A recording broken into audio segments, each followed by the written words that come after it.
যে কোনো ঘটনার আদ্যপন্ত বর্ণনা শুনে আপনার অভিজ্ঞতা হাসিল করা যায়, আর ওই ঘটনার অন্তর্নিহিত শিক্ষা অর্জন করে জীবন পরিবর্তন করা যায়। তো ঘটনা শোনা যেমন জরুরি, ঘটনা থেকে শিক্ষা নেওয়া তার চেয়ে আরো বেশি জরুরি। ঘটনা শুনে আমরা আত্মতৃপ্তি অনুভব করি, কিন্তু এই ঘটনার মধ্যে আল্লাহ তাআলা কি শিক্ষা দিয়েছেন এটা অধিকাংশ মানুষ শিক্ষা নিতে চায় না। আমার ভাইয়েরা, একটু বোঝানোর জন্য বলি, মনে করুন বাংলাদেশের কোনো মানুষ কখনো বিমানে চড়ে নাই, এমত অবস্থায় আমেরিকা থেকে আমাদের দেশের প্রশাসক বা আর্মি যারা রয়েছেন তাদের মধ্য থেকে একজনকে বিমানে করে নিয়ে গেলেন তাকে কিছু ট্রেনিং দেওয়ার জন্য। তাকে ট্রেনিং দেওয়ালেন, ট্রেনিং দিয়ে আবার বিমানে করে বাংলাদেশে পাঠিয়ে দিলেন। এখন অনেক মানুষ তার পাশে যাবে, যে জানতে চাইবে বিমানটা কেমন।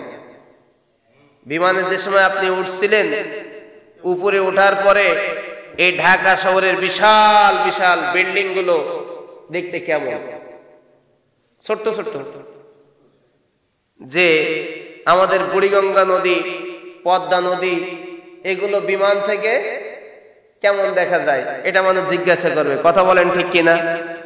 অনেকে জিজ্ঞাসা করবে, আপনি তো আমেরিকায় গিয়েছিলেন, আমেরিকার রাস্তাঘাট গুলো কি আমাদের দেশের রাস্তাঘাটের মতো? জিজ্ঞাসা করবে। নেতারা আশ্চর্য হবে, আরে বিমানে ওঠার পরে এত বড় বড় বিল্ডিং গুলো ছোট ছোট দেখা যায়, এত বড় বড় যে নদীগুলো, সাগরগুলো ছোট ছোট দেখা যায়। কিছু মানুষ আশ্চর্য হবে, আবার কিছু মানুষ এই ঘটনা শোনার পরে তাকে কি শিক্ষা দেওয়া হয়েছে, এই বিমানে করে আমেরিকায় নিয়ে তাকে কি ট্রেনিং দেওয়াইছেন, সে ট্রেনিং এর কথা জিজ্ঞাসা করবে এবং সেখান থেকে কিছু শিক্ষা নিয়ে নিজের জীবনের সাথে, বাস্তব জীবনের তারা আমল করবে। কথা বলেন ঠিক কিনা? তো বুদ্ধিমান তারাই যারা ঘটনাও শুনবে এবং ঘটনার অন্তর্নিহিত শিক্ষা অর্জন করে নিজের বাস্তব জীবনে সেটাকে মেনে নেবে। কথা বলেন না ঠিক কিনা ভাই? তো আমরা শুধুমাত্র এই ঘটনা শুনবো না, এই ঘটনার পিছনে কি শিক্ষা রাসূল আমাদেরকে দিলেন, আল্লাহ তাআলা রাসূলকে কি শিক্ষা দিলেন, রাসূল আমাদের কি শিক্ষা দিলেন, ওই শিক্ষা অর্জন করে বাস্তব জীবনে মেনে চলার দরকার আছে না নাই? আমার ভাইয়েরা, আল্লাহর নবী সাল্লাল্লাহু আলাইহি ওয়াসাল্লাম 40 বছর পর্যন্ত কোন মানুষকে নামাজের কথা বলেন নাই। কেন বলে নাই? ওই পর্যন্ত রাসূলের কাছে ওহী আসে নাই। 40 বছর পর্যন্ত নবী একজন মানুষকেও যাকাতের কথা বলেন নাই, হজের কথা বলেন নাই, হালাল হারামের কথাও বলেন নাই। কেননা ওই 40 বছর পর্যন্ত রাসূলের কাছে আল্লাহর পক্ষ থেকে ওহী নাজিল হয় নাই। এই জন্য এই 40 বছর বয়স পর্যন্ত আল্লাহর নবীর একটা শত্রু পৃথিবীতে ছিল না। জোরে বলুন, ছিল? কেন ছিল না? কারণ 40 বছর পর্যন্ত রাসূল কাউকে কোরআনের কথা বলেন নাই, আল্লাহ তো ওহী নাজিল করেন নাই। আমার ভাইয়েরা, 40 বছর বয়স যে সময় হয়ে গেল, আল্লাহর কাছে ওহী নাজিল হলো। আল্লাহর নবী 3 বছর গোপনে মানুষদেরকে দাওয়াত দিলেন। এরপরে আল্লাহ তাআলা ঘোষণা করলেন, বন্ধু আর নয়, গোপনে আর দাওয়াত নাই। আপনার কাছে যে ওহী নাজিল হয়েছে, আপনার নিকটাত্মীয় যারা রয়েছে তাদের কাছে এবার প্রচার করা শুরু করে দেন। সুবহানাল্লাহ। ওয়া আনযির عشيرتك الأقربين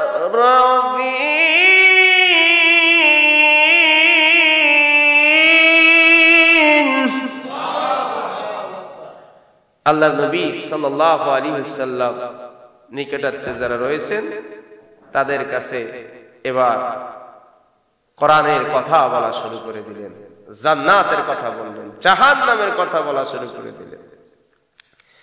শুধু তাই না, আল্লাহ রাব্বুল আলামিন বলেন ফাসদা' বিমা তু'মার ওয়া আ'রিদ 'আনিল মুশরিকিন।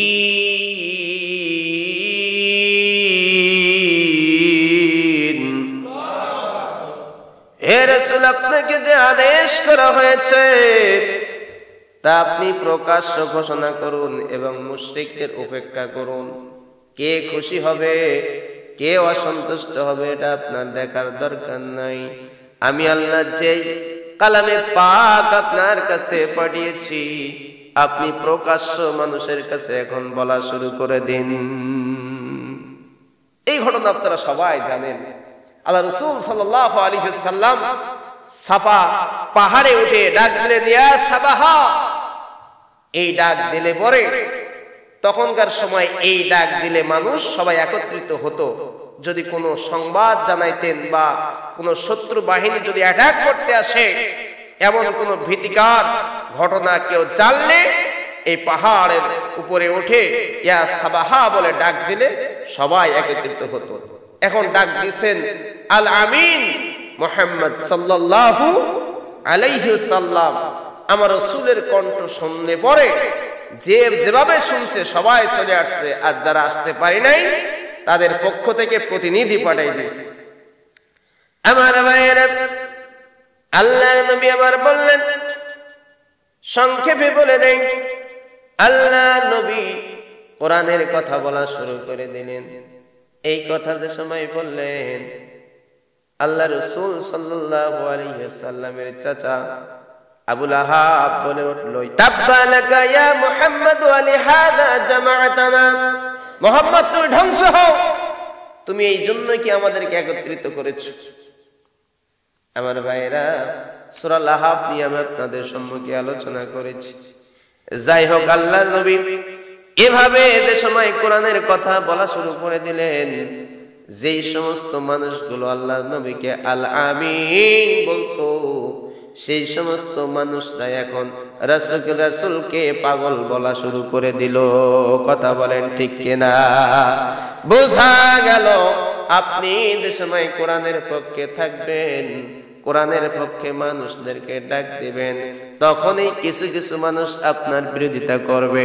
আপনি যতই ভালো মানুষ হন না কেন, তখন আপনার দোষ ত্রুটি খুঁজে বের করার চেষ্টা করবে। কথা বলেন। সম্মানিত হাজিরিন, আল্লাহর নবী সাল্লাল্লাহু আলাইহি ওয়াসাল্লাম এভাবে যে সময় দাওয়াত দেওয়া শুরু করে দিলেন, আল্লাহর নবীর উপর এবার তারা নির্যাতন করা শুরু করে দিল। রাসূল সাল্লাল্লাহু আলাইহি ওয়াসাল্লামকে এমন নির্যাতন করলো, সে আবু তালিব পাহাড়িয়া জেলখানায় রাসূলকে 3টা বছর আবদ্ধ করে রাখলো, বাহিরের কোনো খাবার আসতে দিল না। সাহাবীদের পরিস্থিতি এমন হলো, গাছের পাতা গাছের বাকল খাওয়া শুরু করলো। গাছের এই ছাল বাকল খাইতে খাইতে সাহাবীদের পায়খানা ছাগলের পায়খানার মতো হয়ে গিয়েছিল। সম্মানিত হাজিরিন, 3 বছর পরে যে সময় আল্লাহ রাসূল সাল্লাল্লাহু আলাইহি সাল্লাম মুক্ত হলেন, এবার কাফেররা এসে বলল যে, দেখো মুহাম্মদ, আমরা যারা আসছি আমাদের কুরাইশদের পক্ষ থেকে এসেছি, আমরা একটা কথা মেনে নাও, তুমি আর এই সমস্ত দাওয়াত দিও না। এক কাজ করো, 6 মাস বা 1 বছর আমরা সবাই মিলে তোমার রবের ইবাদত করি, আবার 1 বছর মিলে তুমি আমি আমরা সবাই মিলে আমাদের দেব দেবীর পূজা করি। জোরে কোন নাউযুবিল্লাহ। শুধু এই নয়, আল্লাহ নবীকে বলা হলো, তুমি কিসের জন্য এই কথাগুলো বলতেছো? তোমার টাকার দরকার, বলো কত টাকা লাগবে, তুমি আমাদের একটা কর ধার্য করো, আমাদের কাছ থেকে চাঁদা নাও, যত টাকা তোমার লাগবে আমরা সেই পরিমাণ টাকা দিয়ে আরবের সবচেয়ে ধনী তোমাকে আমরা বানিয়ে দেব। তোমার গাড়ি লাগবে, গাড়ি দিব। তোমার নারী লাগবে, বলো তুমি কোন মেয়েটা পছন্দ হয়, সেই মেয়ের সাথে তোমার বিয়ে দিয়ে দেব। আল্লাহর নবী বললেন, শোনো, তোমরা যদি আকাশের চাঁদ থেকে আমার এক হাতে দাও আর অন্য হাতে আকাশের সূর্যটা এনে দাও, তবু আমি দিনের দাওয়াত দেওয়া থেকে বিরত থাকবো না। হয় আমি দাওয়াত দিতে দিতে হয় আমি সফলতা অর্জন করব, না হয় আমি দাওয়াত দিতে দিতে ইন্তেকাল করব, তবু আমার আল্লাহ তাআলা যে উদ্দেশ্য আমাকে পাঠিয়েছেন ওই উদ্দেশ্য থেকে আমি আমার মুখ ফেরাবো না। ওরা বলল, সোজা আঙ্গুলে ঘি উঠবে না। এই বলে আল্লাহ রাসূল সাল্লাল্লাহু আলাইহি ওয়াসাল্লামের উপর নির্যাতন আরো বাড়িয়ে দিল। এমনকি রাসূল যদি রান্না করে রাখেন, আবু লাহাব এবং অন্যান্য কাফেররা ওই রান্নার তরকারির মধ্যে ধুলা এবং পাথরের কণা ফেলে দেয়। জোরে কর নাউযুবিল্লাহ। আল্লাহর নবী যদি সিজদা করেন, মরা উটের নাড়ি ভুঁড়ি চাপা দিয়ে রাসূলকে কষ্ট দেয়। আল্লাহ রাসূল সাল্লাল্লাহু আলাইহি সাল্লামের যেই পথ দিয়ে বের হন, ওই পথে কাঁটা বিছিয়ে রাখে রাসূলকে নির্যাতন করা আরো বাড়িয়ে দিল। আমার ভাইয়েরা, আল্লাহ নবী সাল্লাল্লাহু আলাইহি সাল্লাম মনে ব্যথা, তবে বুক ভরা আশা নিয়ে এবার পাড়ি দিলেন মক্কা থেকে 60 কিলোমিটার দূর তায়েফে। তখন তো আর বর্তমান তায়েফের মতো যাতায়াত ব্যবস্থা ছিল না, ছিল? আমার ভাইয়েরা, ওই মরুর পথ, একা বাঁকা পথ, মনের মধ্যে অনেক আশা ছিল যে তায়েফের মানুষেরা আমার দাওয়াত কবুল করে নেবে এবং আমাকে আশ্রয় দেবে। কেননা আমি যে সময় হালিমাতুস সাদিয়ার গৃহে ছিলাম, তখন আমি তায়েফে ছিলাম। রাসূলের তায়েফে অনেক আত্মীয় স্বজন ছিল, ওই দুধ মায়ের পক্ষ থেকে অনেকের কোলে চলেছেন। আল্লাহর নবীর আশা ছিল যে না, তায়েফের মানুষরা আমার সাথে সুন্দর ব্যবহার করবে, আমার পক্ষ থেকে দাওয়াত কবুল করবে। আমার ভাইরা, তায়েফের ঘটনা সবাই জানেন। তায়েফের মানুষরা তো ইসলাম গ্রহণ করলই না, বরং রাসূলকে পাগল বলে যুবকদেরকে লেলিয়ে দিল। যুবকরা রাসূল করিম সাল্লাল্লাহু আলাইহি ওয়াসাল্লামকে পাথর মেরেছিল। কথা বলে ঠিক কিনা? যে সময় আল্লাহর নবীর দাওয়াত কবুল করলেন না, আল্লাহর নবী চলে আসতেছেন, সাথে রয়েছেন রাসূলের ফারুক পুত্র যায়েদ বিন হারেসা। আল্লাহর নবী চলে আসতেছেন, তায়েফের লিডারগুলো ঘোষণা করে দিল, ও তায়েফের যুবকেরা কোথায় আছো? দেখো, মক্কা থেকে একজন পাগল এসেছে, এই পাগলটাকে তোমরা পাথর নিক্ষেপ করো। যেই মানুষটা আসমান জমিন শুধু নয়, আল্লাহর যত সৃষ্টি রয়েছে সমস্ত সৃষ্টিকুলের রাহমাতুল লিল আলামিন, যাকে রাহমাতুল লিল আলামিন বলা হয়েছে, সেই নবীটা হয়ে গেল তায়েফের যুবকদের কাছে, তায়েফের মানুষদের কাছে পাগল। আফসোস, আল্লাহর নবী চলে আসতেছেন, এমন সবাই তারা লক্ষ্য করে দেখে কিছু যুবক আল্লাহর নবীকে ঘেরাও করে ফেলেছে, আল্লাহর নবীকে ঘেরাও করে ফেলেছে। আল্লাহর নবী বলে, তোমরা আমাকে ঘেরাও করো কেন? কোনো কথা নাই। এবার দেখে যায়েদ বিন হারেসা বলেন, আমি দেখলাম তারা নিচু হয়ে পাথর কুড়াচ্ছে, হাতে পাথর উঠাই দিচ্ছে। যায়েদ বিন হারেসা ডাক দিয়ে বলেন, তোমরা কেন পাথর উঠাও? আল্লাহর নবী বলেন, ও তায়েফের যুবকেরা, তোমরা কি আমাকে পাথর ছুঁড়ে মারবা? তোমরা কি জানো না আমার বাবা নাই? তোমরা জানো না আমার মা নাই। ও তায়েফের যুবকেরা, আমি তো তোমাদেরকে জাহান্নাম থেকে মুক্তি কিভাবে পাও এই জন্য তোমাদেরকে ডাকতেছি। তোমরা আমাকে মাইরো না, মাইরো না, মাইরো না। আমার ভাইয়ের কোন কথা তারা শুনল না। এবার যে সময় পাথর মারার জন্য প্রস্তুতি নিল, যায়েদ বিন হারিসা ডাক দিয়ে বলেন, ও তায়েফের যুবকেরা, তোমরা আমার নবীকে পাথর মারবা, মাইরো না, মাইরো না। যদি তোমাদেরকে একান্তই মারতে মন চাই, আমি যায়েদ পিঠটা পেতে দিলাম, আমাকে তোমরা পাথর মারো। পাথর মারতে মারতে আমাকে দুনিয়া থেকে বিদায় করে দাও, এরপরও আমার নবীর গায়ে একটা পাথর তোমরা মাইরো না। তোমরা জানো না আমার নবীর মা নাই, আমার নবীর বাবা নাই, এতিম নবী আমার এতিম। কোনো কথা তারা শুনলো না। যে সময় পাথর মারা শুরু করে দিল, আল্লাহর নবী সাল্লাল্লাহু আলাইহি সাল্লামকে সেভ করার জন্য যায়েদ বিন হারিসা পিঠ পেতে দিল, রাসূলকে সামনে রাখলো, পাথর মারা শুরু করে দিল। আমার ভাইয়েরা, কিতাবের মধ্যে আছে এমন পাথর সেদিন তারা মেরেছিল, আল্লাহর নবীর পা মোবারকে রক্ত দ্বারা জুতা মোবারক সেদিন আটকে নিয়েছিল।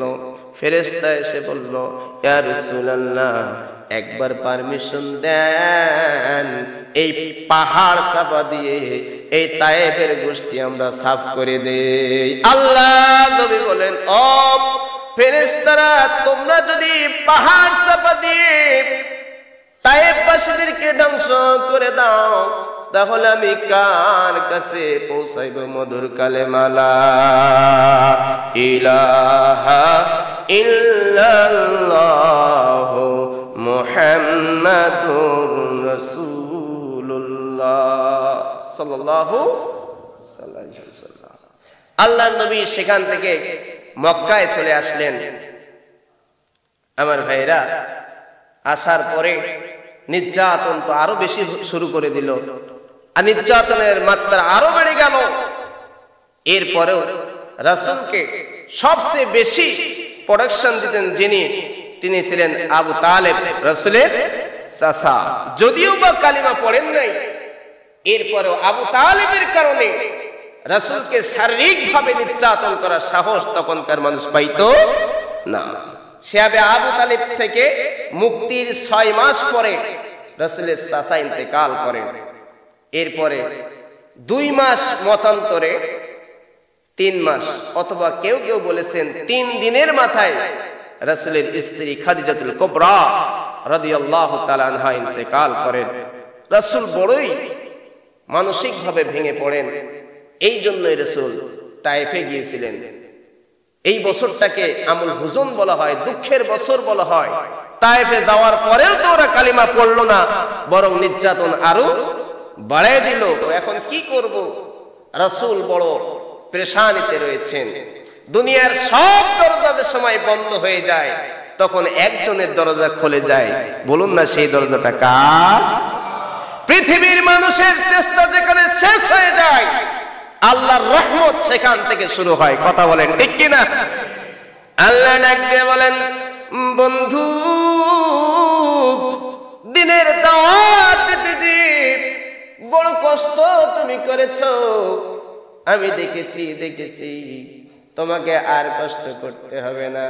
বন্ধু আসো না, আমি আল্লাহর সাথে একটু সাক্ষাৎ দিয়ে যা। এই রজব মাসে এবার আল্লাহর নবী সাল্লাল্লাহু আলাইহি ওয়াসাল্লামের ইসলাহ হলো।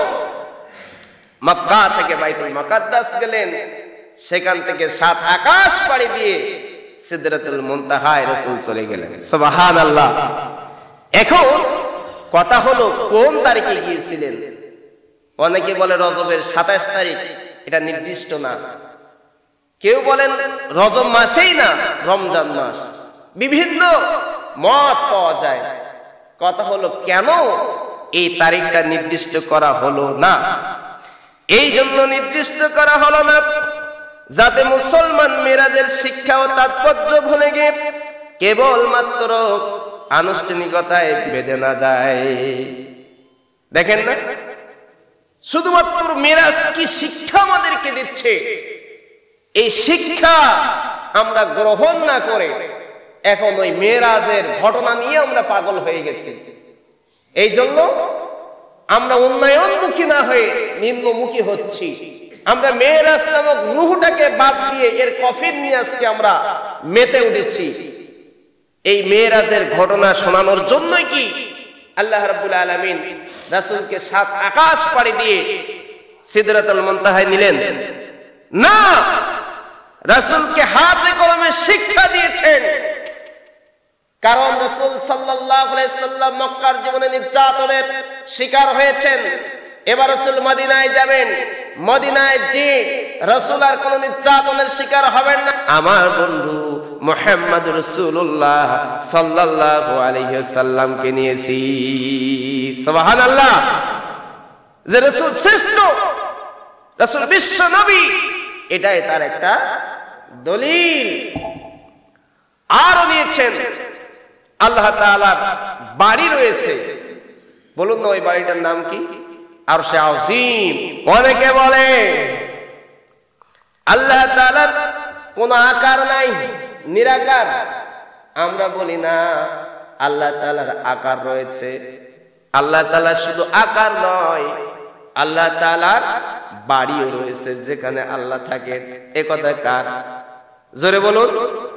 আল্লাহ তাআলা বলেন আর-রাহমানু আলাল আরশি ইসতাওয়া। আল্লাহু আকবার। সূরা তাহা 20 নম্বর সূরা 5 নম্বর আয়াতে আল্লাহ তাআলা বলেন দয়াময় ওই আল্লাহ তাআলা আরশে আযীমে সমাসীন। আল্লাহ তাআলা কোথায় আছে? আরশে আযীমে। আল্লাহ তাআলা সূরা আরাফের 7 নম্বর সূরা 54 নম্বর আয়াতে আল্লাহ তাআলা বলেন ইন্না রাব্বাকুমুল্লাহ, তোমাদের রব হলেন আল্লাহ। ওই আল্লাহ আল্লাযী খালাকাস সামাওয়াতি ওয়াল আরদা ফি সিত্তাতি আইয়ামিন সুম্মা ইসতাওয়া। ওই আল্লাহ তাআলা আসমান জমিন 6 দিনে সৃষ্টি করলেন। 6 দিনে সৃষ্টি করে অতঃপর আল্লাহ তাআলা আরশে আযীমে সমাসীন রয়েছে। যেরকম সুবহানাল্লাহ। আমার ভাইয়েরা, তবে আল্লাহ তাআলা আরশে আযীমে থাকলেও আমরা নিরাকার বলি না। অনেকে বলে আল্লাহ নিরাকার, আল্লাহকে দেখার জন্য দেখা যায় না। আল্লাহ সব জায়গায় রয়েছে। আল্লাহ সব জায়গায় থাকেন না। আল্লাহর কুদরত, আল্লাহর ক্ষমতা, আল্লাহর শক্তি, আল্লাহর ইলম সর্বত্র ছড়িয়ে রয়েছে। যেরকম সুবহানাল্লাহ। আল্লাহ তাআলার রাজত্ব, আল্লাহ তাআলার ক্ষমতা সব জায়গায় আছে না নাই? আল্লাহ তাআলা বলেন সূরা বাকারা 2 নম্বর সূরা 107 নম্বর আয়াতে আল্লাহ তাআলা বলেন আলাম তা'লাম আন্নাল্লাহা লাহু মুলকুস সামাওয়াতি ওয়াল আরদ। তুমি কি জানো না আন্নাল্লাহা লাহু মুলকুস সামাওয়াতি ওয়াল আরদ, নিশ্চয় আল্লাহ তাআলার সার্বভৌমত্ব আসমান ও জমিন। যেরকম সুবহানাল্লাহ। ওয়া মা লাকুম মিন দুনিল্লাহি মিন ওয়ালিয়্যিন ওয়ালা নাসীর।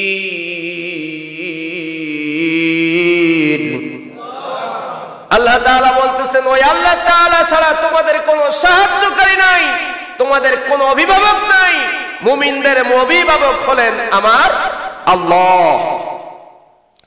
আমার ভাইয়েরা, এরপর আল্লাহ তাআলা বলতেছেন শোনো, আমি আল্লাহর শুধু সার্বভৌমত্ব নয়, তোমরা কোথায় কি করো না করো আমি আল্লাহর সবগুলো ইলমের ভিতর রয়েছে, জ্ঞানের ভিতরে সব রয়েছে।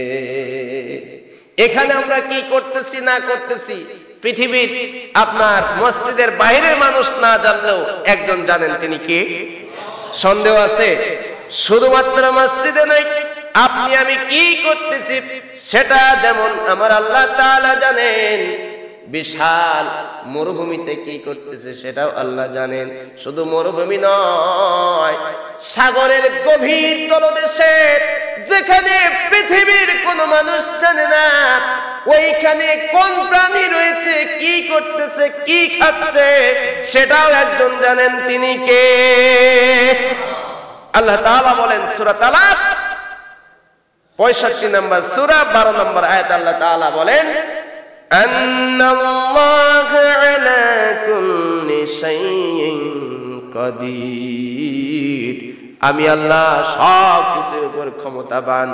ওয়া আন্নাল্লাহা ক্বাদ আহাতা বিকুল্লি শাইইন ইলমা, আমি আল্লাহ তাআলা ইলমের ভিতরে সব কিছু পরিবেষ্টিত। জোরে কোন একবার সুবহানাল্লাহ। আল্লাহ তাআলা ইলমিয়াতের ভিতরে সব কিছু আছে। এখন বলতেছিলাম আল্লাহ তাআলা, অনেকে বলে আল্লাহ নিরাকার। আল্লাহ কি নিরাকার? আল্লাহ তাআলার আকার আছে। এই জন্যই তো হাসরের ময়দানে মুমিনদের সবচেয়ে বড় পুরস্কার হলো আল্লাহ তাআলা মুমিনদের সাক্ষাৎ দেবেন, মুমিনদেরকে দেখা দিবেন।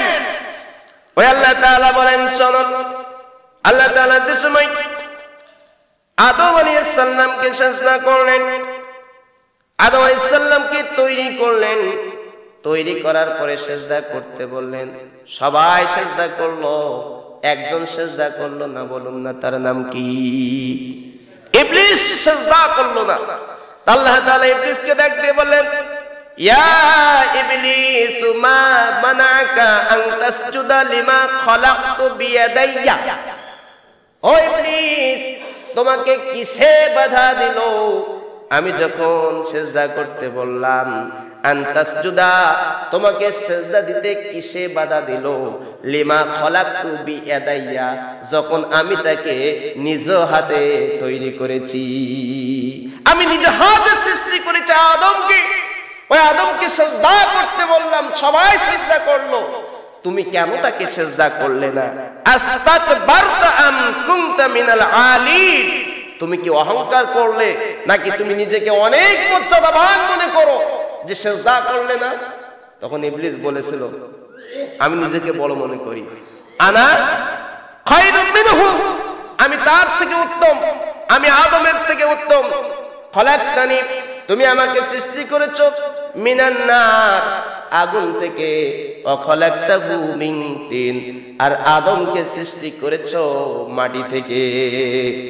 আগুনের বৈশিষ্ট্য হলো উপরের দিকে ওঠা, আর মাটি যদি ছেড়ে দেওয়া হয় উপরে যায় না নিচে যায়।